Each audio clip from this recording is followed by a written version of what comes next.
Hello বাচ্চারা, welcome to our channel যেমন খুশি আঁকো। আজকে আমরা একটা খুব কিউট কার আঁকবো। চলো শুরু করি। তার জন্য প্রথমেই দুটো দাগ দেবো। নিচেতে একটা বড়, উপরেতে একটা ছোট। ছোট দাগটার বাঁ দিকের মাথাটা থেকে বড় দাগটার বাঁ দিকের মাথাটা প্রথমে করব।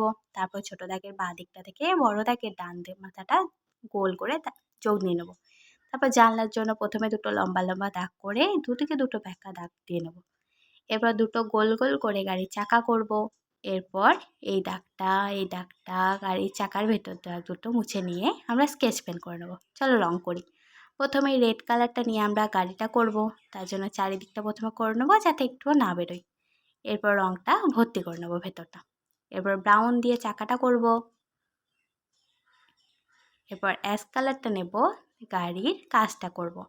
ব্ল্যাক দিয়ে শেড দিয়ে আরেকবার অ্যাশ কালারটা দিয়ে রংটা একটু স্মুথ করে নেবো। এবার আবার ব্ল্যাক কালারটা নেব, দিয়ে গাড়ির চাকাটার একদিকটা ডার্ক করে নেব। এরপর ইয়েলো কালারটা নিয়ে গাড়ির চাকায় হালকা করে করে রাস্তার মতো দেখাবো। এবার ব্রাউন দিয়ে হালকা করে শেড দিয়ে নিলে আমাদের রং হয়ে যাবে। তোমাদের কিউট কার রেডি।